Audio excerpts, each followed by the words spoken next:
Now the interesting scenario is, what does it look like on the client end? So what we're going to do is we're going to take a split second here and we're going to act as if we're the client and see what does it look like from the client's point of view. What's going to happen when they see this file that was emailed to us? As a client, what they're going to do is they're going to simply go to their email, they're going to look in their inbox, and then what they're going to come across is they're going to see a email that came from you and then to their computer. So at this point, if you notice, the email has an attachment. So I have it highlighted. As I come down to the body of the email, we see a little paper clip over here. Now again, this is slightly different depending on which exact email client you're using, but for the most part it's pretty similar. So what I'm going to do is I'm going to double left click on this attachment, and then what we're going to need to do is watch the screen, and what's going to happen is you're going to see a prompt window come up. It's going to do some of its own automation. It's going to be fairly quick, and then it's going to be gone.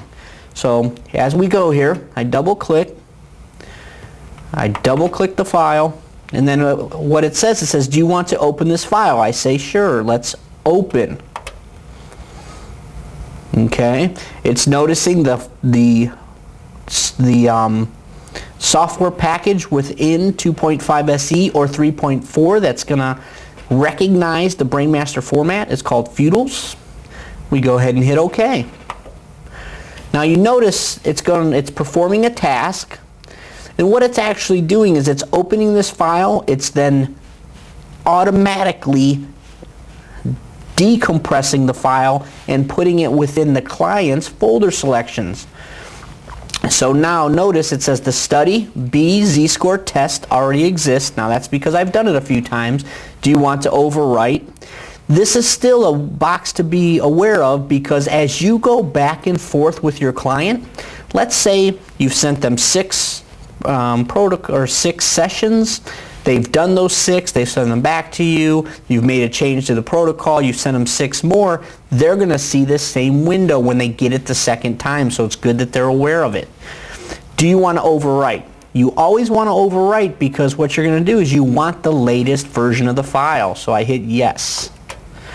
You notice again, performing a task, went pretty quick, but now it says C:\\brainm.20 archive /Bill Z-score test.bmz was expanded to study Bill Z-score test. So that means it actually took the encrypted file, expanded it, and put it in folder selections. So let's take a look. We're going to go ahead and hit OK.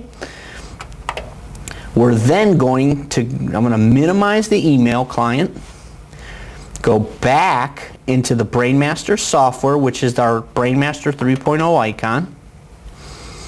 We're back up to the top here. We notice we're back in 3.4. We can go over to folder selections, click on that, scroll down, and then we see the B Z-score test. Okay, so your client would actually see that right within the folder selections. Then what their next steps would simply be, they'd highlight it,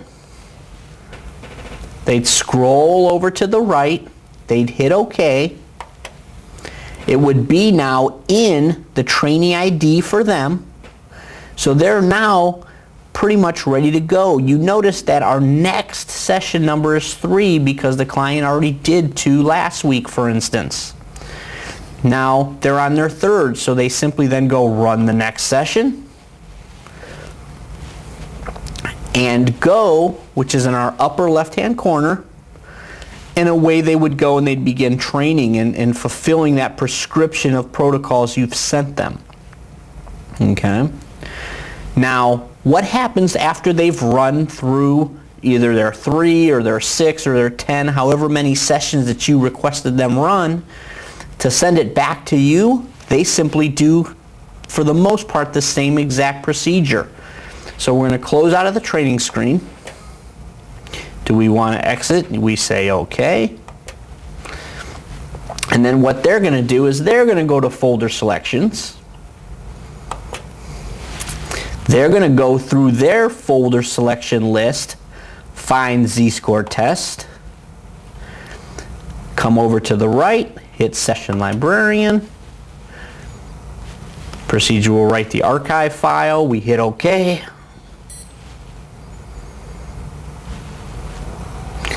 Now they want to send an email. So they're going to email it back to you, the clinician.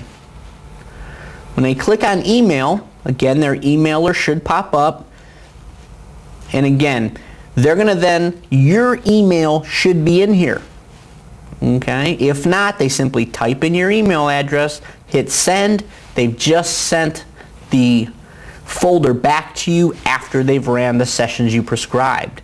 So it could be fully automated or half automated depending on the email client that's being used. Again, Outlook Express works with full automation.